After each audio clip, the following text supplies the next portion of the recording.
Welcome. My name is Penny Rosema, and you're listening to the Cookware Manufacturers Association podcast. It's our goal to keep our members informed. In this interview today, we welcome Chad Moutray, the Chief Economist with National Association of Manufacturers. Their acronym is NAM. If you'd like more information about NAM, you'll find valuable links on their website, nam.org. And I encourage you to look for the link that references data and reports. It's one of my favorite resources. Hello, Chad. Welcome to our podcast. I think, Penny, I was your first podcast guest, and so it's great to be back here for what's been a successful run for you. So yes, thank you, Chad. And then also, Chad, you were one of my top rated speakers when you came to our meeting in the fall in Chicago. I think after that or before that. It was my members always really appreciate your perspective on what's going on with the economy. Yeah, thanks. I enjoyed that as well. So a lot's changed since then, obviously, in the economy, so I'm sure we'll talk about that. Right, and that gives you job security for perpetuity, right? There's lots of uncertainty. It always makes us in demand. You're right. First, I want to remind listeners how to sign up for your Monday economic report. Of course, I send it out to my members once a month as part of their commodity report, and then show them where the link is and how they can get to that. But do you have to be a member to get the Monday economic report in an email? You do. So you should be an NAM member. And if you are an NAM member, you can always email me at cmoutray, CMOUTRAY @NAM.org. And we'll make sure you're added to the list. But I also pretty regularly send it out over Twitter and LinkedIn, et cetera. So feel free to follow me on those. I'm on Twitter at Chad Moutray, so all one word. So right. People can also follow me there. Great. And then we talked about that before the call here, that we will have on our website the link to Chad's email and his Twitter account. So I'll make sure I make a note on that when I post that Twitter address, that they could follow you on Twitter and be able to see those Monday economic reports, another way to keep current on what's going on. Yes. Although we would like to have you as a member as well. So, but yes. I call those people that start following you the pre-members, right? Yes. Hopefully we're tempting them to see what's there. Great organization. I'm so grateful to be part of it, as our association is a member of the organization. So let's start with what fun things can you tell us about manufacturing economic indicators? Well, I think it's pretty obvious that manufacturing has slowed pretty significantly since the last time we spoke. And in fact, this time last year, we were seeing pretty solid demand in production and hiring. As I was traveling around the country, I heard that for many people, 2018 was a banner year, right? Some of them had the best sales they'd ever had. Production and hiring were pretty robust. But things since then have slowed to a grind here. We saw manufacturing production fall for the first time in 3 years in August. On a year-over-year basis, manufacturing production is down about 0.5 percentage point. That's led many people to say manufacturing is in a recession. I haven't gone there yet. Maybe that's semantics on my part, although I definitely feel that manufacturing is contracting, certainly for many sectors right now. And I think, the bottom line is that, manufacturers are looking around the world. They're seeing slowing growth pretty much everywhere, right? In almost all of the top markets that we sell into, you're seeing contraction in many of them. So of the top 20 markets we sell into, 11 of them currently are contracting. So that includes, in terms of their manufacturing sectors, Canada, Mexico. Obviously, Europe is certainly pretty weak right now. China is pretty weak. So I think that people are looking around and seeing that, and that's obviously affected exports. Exports are down about 2% or so far this year.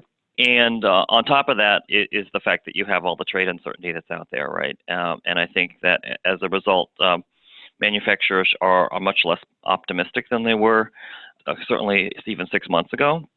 We have a survey coming out soon. We haven't released it, so I can't talk about it too much, other than to say that even over the last 3 months, we've seen the number of our respondents who are positive drop from where they were, say, even in June. So I say that not to say they're negative. I think in general, manufacturers are still mostly positive, but there's certainly that level of optimism has fallen pretty dramatically. That survey that you talk about that will be released when you're a member, you'll obviously get information for that. Sure. On that. So just remind everybody that's a member. Do you know when that target release? Hopefully in the next week or so. We have our board meeting next week, so hopefully by then, but if not, shortly thereafter. All right, so I'm going to say a kind of a targeted September release. Yeah. And what I'll do when I send messages out to my group is I'll just say that it has released. If you are a member, make sure that you go to look for it. And I'll obviously focus on it in the Monday report, which we talked about earlier. So. Excellent. On the consumer side of economics, not electronics, on the consumer side of economics, what's your assessment on consumer sentiment and consumer spending? And of course, are there any holiday predictions?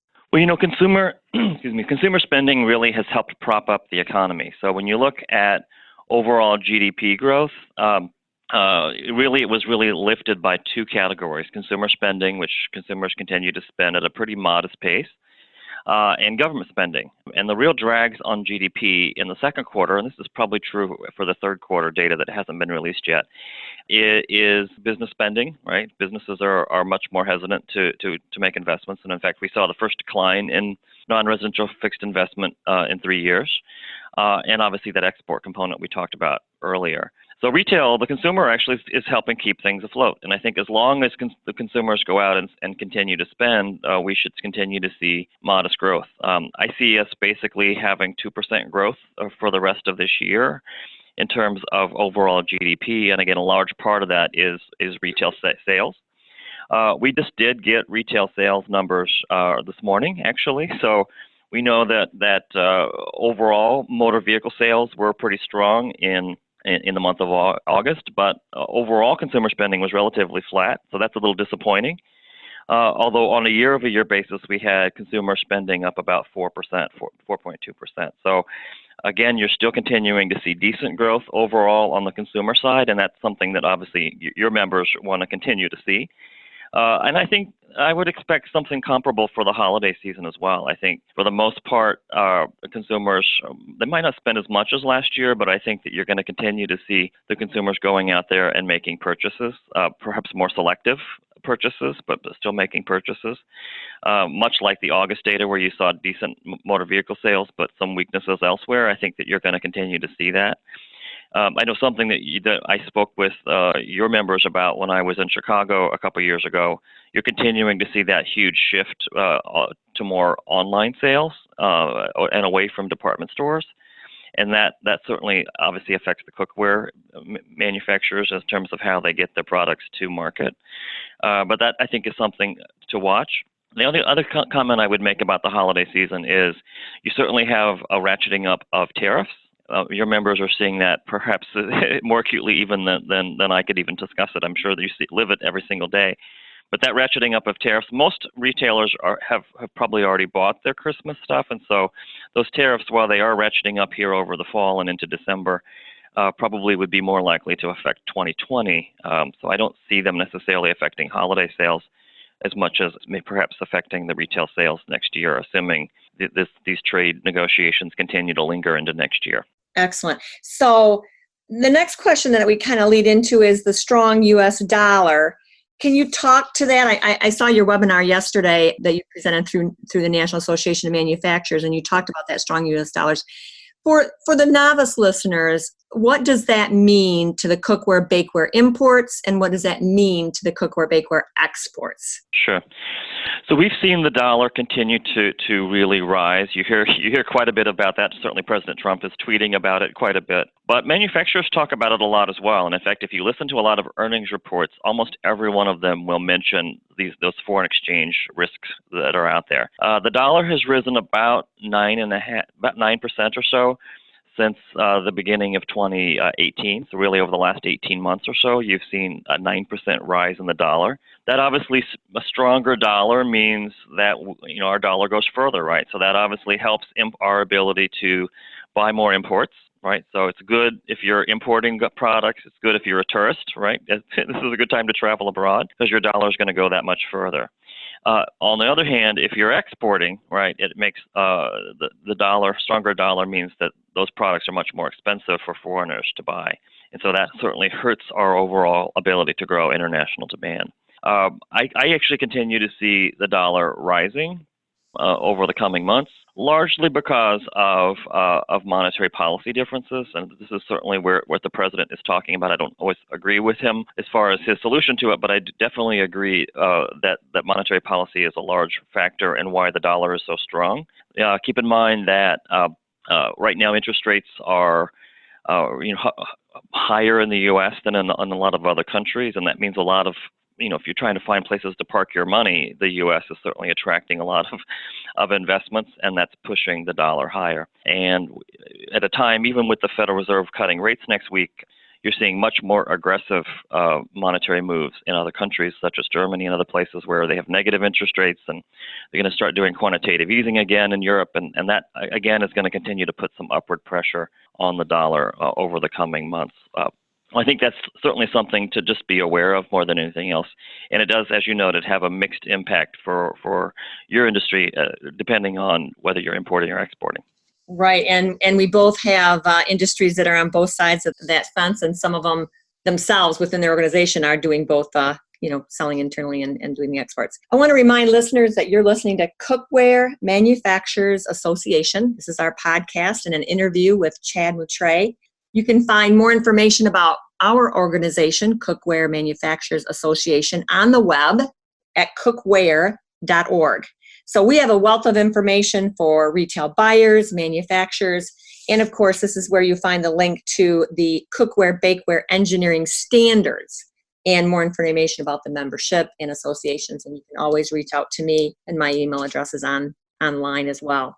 Let's get back to Chad. And we at the Cookware Association, often one of the indicators we watch is new home construction and remodeling, because of course, when you remodel your kitchen, right, you don't want to put that old cookware or old bakeware in that new kitchen. That's one of the common things that are replaced. So can you talk about new home construction and remodeling, and how Sure. It's in the industry right now?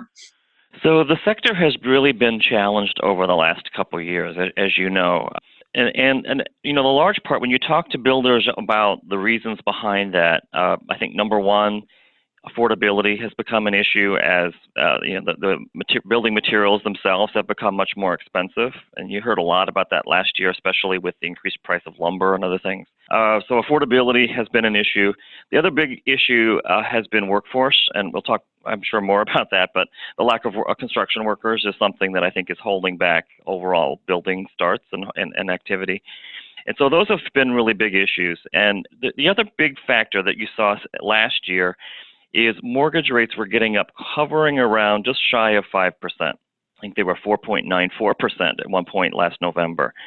And when even though 5% is still historically a low number, I mean, probably Penny, your first mortgage was not 5%, neither was mine. Many of us refinanced our mortgage more recently at probably 3, 4, somewhere in that area. And so whenever it got close to 5, just the floor just kind of fell out of the housing market. Today, mortgage rates are hovering back around 3.5% again, almost a full percentage point or so less than what they were.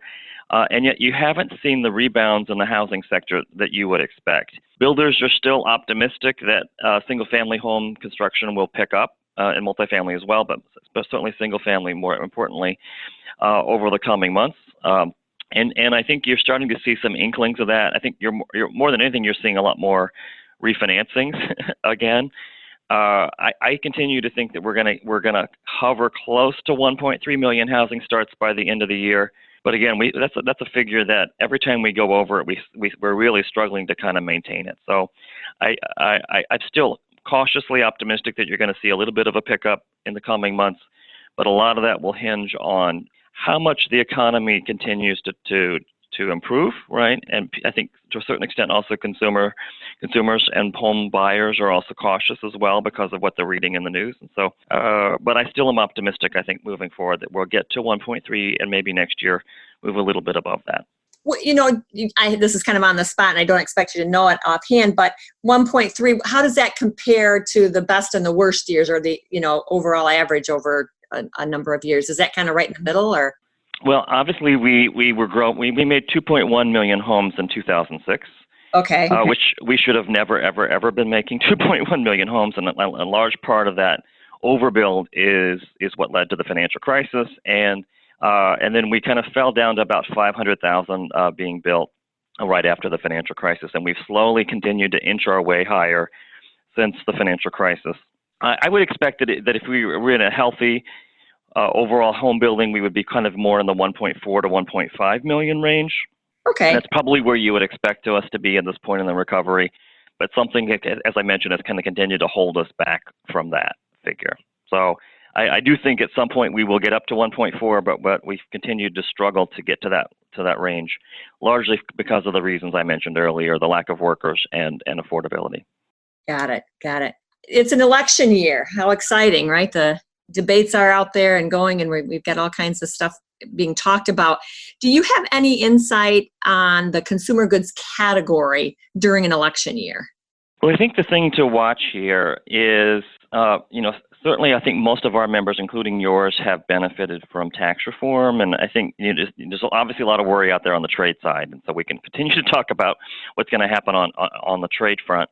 But I think the other thing to watch is many of the candidates, especially on the Democrat side, have talked about rolling back or repealing the Trump tax cuts. And I think from our perspective, we're going to be closely following that and seeing, what would that mean for manufacturers? What would that mean for consumers and the overall economy if those tax cuts were to be rolled back? I think most of our manufacturers would argue that the tax cuts have helped keep them much more competitive, right? And so what would that mean overall for economic growth? And I think the other things obviously to watch would be, again, on the trade side, do we get a trade deal? Where do we move on that side as well? And I think certainly that's more of a Trump thing in terms of the administration, but I think certainly the other candidates are going to be talking about that as well. Right. So in 2020, do you see manufacturers kind of being a cautious hold and see what happens on who is elected? I do think that there will be some caution. We're going to be mobilizing pretty aggressively. I think you know this, Penny.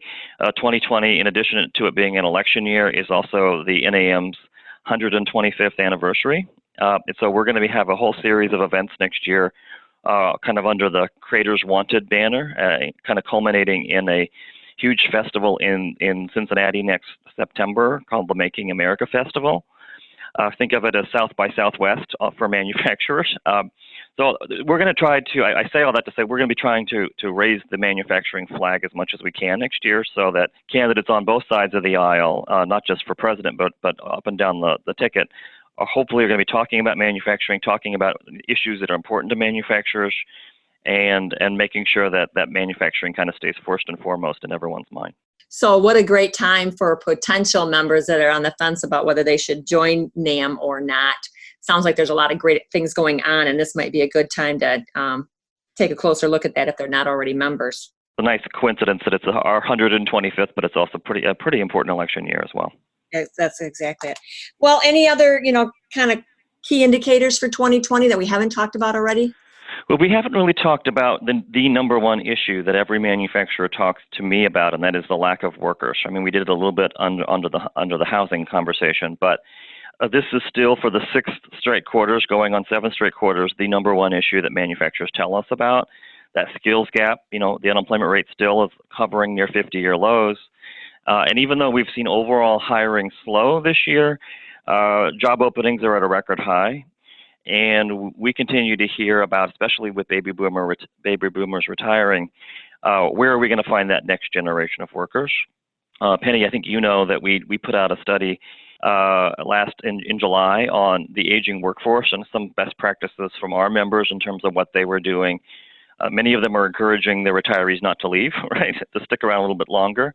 But others are, trying to encourage those older workers to mentor younger workers or help recruit younger workers, or they're doing some pretty creative things there. And so I think this is kind of one of those issues that's not going away. And I'm sure your members are also telling you that, the average age on the shop floor is rising, and this is a real concern for them. And I'm trying to remember if I heard it on your webinar, also the kind of when they do get someone employed, that person staying for a short time and then jumping ship to go someplace else that's more attractive or better wages or better benefits. Is that kind of a challenge as well? That's a big challenge as well. And that we actually had, not only did we have an all-time high for job openings for manufacturing in the month of July, but for the overall economy, we had an all-time high level of quits, right? That's the take this job and shove it indicator, right? And that's a measure that people are feeling comfortable enough to quit their job and go on to take on other opportunities. It's a good measure of churn in the labor market, and it really, I think, just speaks to just how tight the labor market is right now. Right. I can kind of see that in our small community here, right in Michigan. Well, thank you, Chad. I always enjoy listening to you.